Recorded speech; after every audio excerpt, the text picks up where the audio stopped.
और मेरी बात को सदा जो द्वेष से नकारता है। हाँ, कोई कुछ हम कहते हैं सबसे पहले गुस्सा करने लगता मेरे ऊपर, तुरंत नकारात्मक बोलता है। ऐसा नहीं होता, सुनता भी नहीं है, उससे पहले नकारात्मक बोलने लग जाता है। समझ में आ रहा है?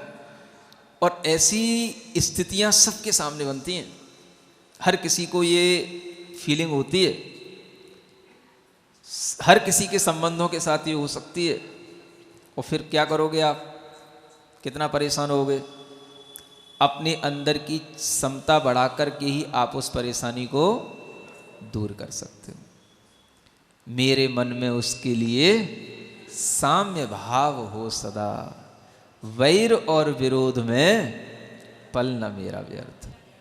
क्या वैर करना, उससे क्या विरोध करना? ऐसा ही हम वैर और विरोध करके अपना समय निकालते रहेंगे तो हमारे उपादान की योग्यता कभी भी बढ़ नहीं पाएगी। हमें अपने उपादान को योग्य बनाना है।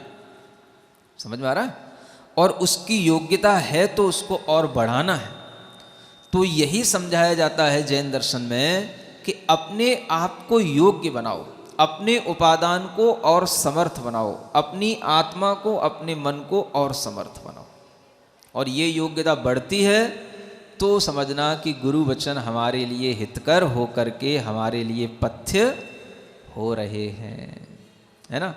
और ये योग्यता अगर बढ़ती जाए तो समझना कि हमारे अंदर कम से कम इतनी योग्यता तो है कि गुरु वचनों को सुनने के बाद में हमें कम से कम ऐसा तो नहीं होता कि उससे कोई नकारात्मक भाव आता हो, द्वेष आता हो। सुनने में अच्छा तो लगता है, लेकिन अब धारण पूरा का पूरा नहीं भी कर पाते तो क्या करें, हमारी बुद्धि इतनी है। लेकिन सुनने में तो अच्छा लगता है। क्यों? इतना भाव भी आ जाता है। अगर इतना भी आ जाता है तो समझ लेना कि आपके अंदर निकट भव्यता की योग्यता है, और यही निकट भव्यता आपको और योग्य बनाते बनाते बिल्कुल मोक्ष के निकट ले जा सकती है। बस बात इतनी है, योग्यता को बढ़ाना, घटाना नहीं। ठीक है ना। आज के लिए इतना ही पर्याप्त है। अपनी योग्यता को बढ़ाए जाएं और अपने को समर्थ बनाए जाएं। बोलो महावीर भगवान की। ओम नमः सिद्धेभ्यः। मंगलम भगवान वीरो, मंगलम गौतमो गणी, मंगलम कुंद कुंदार्यो, जैन धर्मोस्तु मंगलम। देवादिदेव आदिम तीर्थंकर श्री ऋषभनाथ भगवान की, वर्तमान शासन नायक श्री वर्धमान महावीर भगवान की, परम पूज्य आचार्य गुरुवर श्री विद्यासागर जी महाराज जी की, परम प्रेमी भव्यात्मा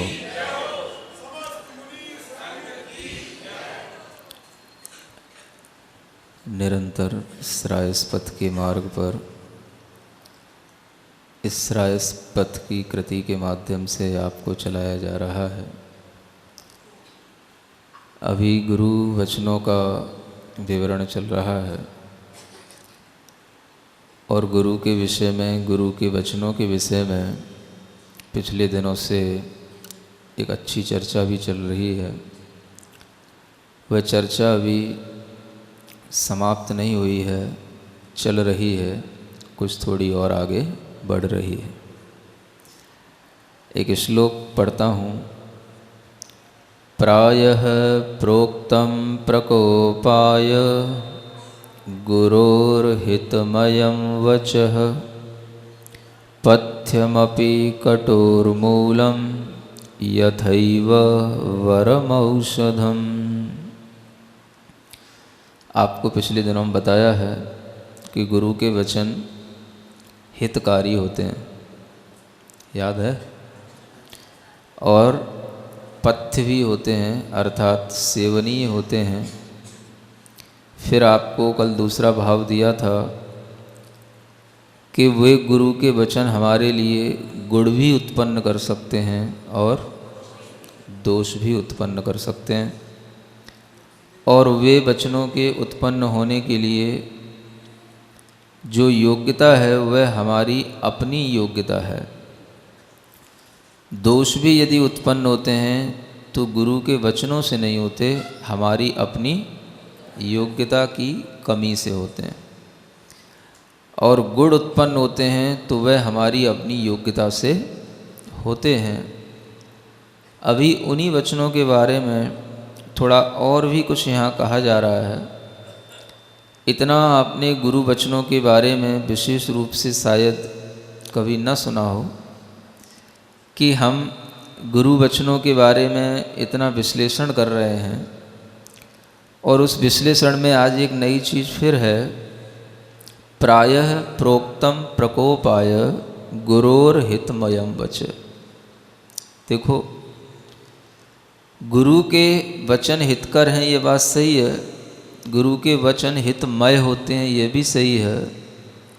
लेकिन फिर भी यहाँ पर एक थोड़ी सावधानी बरती जा रही है। और वो सावधानी आप भी महसूस कर सकते हैं और जो भी गुरु के सानिध्य में रहते हैं वो भी महसूस करते हैं। प्रायः प्रोक्तम प्रकोपाय, गुरु के हितकारी वचन प्रायः, प्रायः का मतलब अधिकतर, हमेशा नहीं, अधिकतर। प्रायः इसलिए लिखा है, प्रायः का मतलब हाँ, ज़्यादातर ऐसा ही देखा जाता है, ऐसा ही अनुभूत किया जाता है कि गुरु के हितकारी वचन सुनकर के गुस्सा आता है। क्या आता है? हाँ, गुरु के वचन भी हमारे अंदर के प्रकोप को बढ़ाने के लिए हो सकते हैं। प्रायः प्रोक्तम प्रकोपाय, प्रकोप हो जाता है। कई व्यक्तियों को हितकारी वचन सुनकर के भी कोप उत्पन्न हो जाता है, प्रकोप उत्पन्न हो जाता है। भीतर से एक अरुचि का भाव पैदा हो जाता है और ऐसा भी लगने लग जाता है कि ये चीज़ हमारे लिए हितकारी नहीं है, क्योंकि इससे हमारा मन और ज़्यादा घृणा से भर रहा है, द्वेष से भर रहा है, कोप से भर रहा है। कुछ अच्छी बात कही जाती है, सबको अच्छी लग जाए जरूरी नहीं है। ज़्यादातर लोगों को उस अच्छी बात पर भी कोप पैदा हो जाता है। सुन रहे हो? गुरु के वचन हितकारी हैं, गुरु में कोप नहीं है। गुरु के वचनों को सुनकर के हमारे अंदर प्रकोप उत्पन्न हो सकता है। इसलिए सावधानी रखते हुए पढ़ना और पढ़ाना, ऐसा कहा जा रहा है। आपको भी कुछ सिखाता हूँ, बताता हूँ, तो ये विचार तो रहता है कि कहीं ऐसा ना हो कि सुनते सुनते आपके मन में भी कहीं कोई कोप भाव आ जाए। इसलिए बीच बीच में आपसे पूछता रहता हूँ, आपकी प्रसन्नता को देखता रहता हूँ कि कहीं ऐसा तो नहीं, हम तो अपने हिसाब से सब कुछ कहे जा रहे हैं और आपको वह चीज़ रुचिकर लग कर के आपको प्रसन्न कर रही है या आपको कुपित कर रही है। हाँ? तो कभी कभी कुछ हितकारी बात भी होती है तो बड़े प्रेम से, बड़े अच्छे ढंग से आपको समझानी पड़ती है, सिखाना पड़ता है। इसलिए आपने देखा होगा इन दिनों में कभी भी आपकी जो बुरी आदतें हैं या जो कोई भी आपके व्यसन हैं या जो कुछ भी आपकी आदतों में पड़ा है, उसके लिए कभी भी एकदम से आपको ऐसा नहीं कहा कि आज ही खड़े हो जाओ, आज ही नियम ले लो, आज ही त्याग कर दो, तुम इतने दुष्ट हो कि कभी त्याग भी नहीं करते हो। ऐसा कभी नहीं कहा। सुना कभी आपने? नहीं कहा ना। फिर भी आपके लिए अच्छा भाव पहुँचे, धीरे धीरे आपको हर चीज़ समझ में आए, धीरे धीरे आपको अपनी कमजोरी भी समझ में आए और आपको ये लगे कि हाँ, हम भी कुछ अच्छा कर सकते हैं। ऐसा ही भाव बना रहना चाहिए और इसी भाव से आपको थोड़ा थोड़ा सा रोज़ाना कुछ ना कुछ उपदेश के रूप में पिलाया जाता है। अब वो पीने के बाद में आपको कैसा स्वाद आता है ये आपके ऊपर है ना। इसमें क्या लिखा है कि वास्तव में जो हितकारी औषधि होती है, पथ्यम अपि कठोर मूलम यथैव वरम औषधम। वर औषधि माने श्रेष्ठ औषधि जो होती है वो खाने योग्य तो होती है, हाँ भाई खाना है, श्रेष्ठ औषधि को लेना है, लेकिन वह मूल में कटुक होती है। हाँ, ये एक बड़ी दिक्कत की चीज़ है, समझ में आ रहा है। कभी आपको मलेरिया हुआ? होता ही होगा, हाँ। मलेरिया एक बड़ा विचित्र बुखार है और वह बुखार इतना समझदार होता है कि वो बुखार बिल्कुल टाइम टू टाइम आता है। समझ में आ रहा है ना। इसका अनुभव हमने संघ में रहते हुए और संघ में दीक्षा के समय पर और दीक्षा के कई सालों तक बहुत अच्छे ढंग से किया है। समझ में आ रहा है। शुरू शुरू में पता नहीं इतना इस मलेरिया का प्रकोप रहता था कि वर्ष में एक बार मलेरिया बुखार आना और वह भी चातुर्मास के दिनों में ही आना निश्चित था। समझ में आ रहा है। हाँ, और लगातार ये चलता रहा क्रम कई सालों तक। फिर कुछ सालों पहले छूटा है। कहने का मतलब यह है कि ये भी एक ऐसा विचित्र बुखार होता है, इसके बारे में बहुत अनुभव लिए। हाँ, कई बार तो ये एक दिन छोड़ के आता है। समझ में आ रहा है। आज आया कल नहीं आएगा और परसों बिल्कुल टाइम से आता है। जो आज टाइम पे आया बिल्कुल वही टाइम पे मैं घड़ी मिला करके इंतजार करता था। बिल्कुल टाइम से आता था। मैं ये देख करके हैरान रहता था कि देखो शरीर में कैसे अपने आप टाइम से सब काम होते हैं। आज आया, आज के दिन बिल्कुल ऐसा पस्त कर देगा कि उठा ही नहीं जाएगा, कमर टूट जाएगी, चला नहीं जाएगा, बैठा नहीं जाएगा। और जिस दिन नहीं आएगा उस दिन बिल्कुल फ्रेश लगेगा, जैसे बुखार है ही नहीं, चला गया। और परसों सामयिक हुई नहीं, 1:30 बजा नहीं, और बस इसके आने के जो तरीके होते हैं बिल्कुल धीरे धीरे शुरू होने लग जाते हैं। हाँ, एक बार तो ऐसा देख करके कि बिल्कुल बैठा रहा कि देखता हूँ आज मैं लेटूंगा नहीं, इसको आज बैठे बैठे देखूंगा। हाँ, और वो आया। और मलेरिया की सबसे बड़ी विशेषता जानते हो क्या होती है? वो ठंड लग के आता है, कपकपी देता है, पूरा शरीर हिलाता है, आदमी रजाई कंबल ओढ़ना चाहता है। समझ में आ रहा है ना। और एक बार तो मन किया कि इसको बिल्कुल ढंग से देखना है, देखो कैसे आता है, क्या आता है। कुछ इसके ऊपरी उपचार भी होते हैं, वो भी किए जाते हैं। समझ में आ रहा है ना। कभी भी जैसे अगर कुछ कमज़ोर होता है तो उससे बच जाता है। मिर्ची होती है ना, हरी मिर्ची है ना, तो उसको या नब्ज पे बांधी जाती है। उसकी तेजी के कारण से भी इस बुखार पर जो है कुछ असर पड़ता है। लेकिन जब ये तेजी पर होता है तो फिर किसी चीज़ का इस पर असर नहीं पड़ता। ऐसा भी करके देखा गया।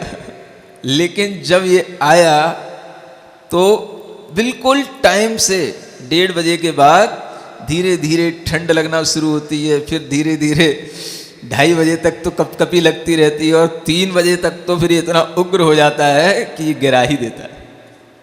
समझ में आ रहा है।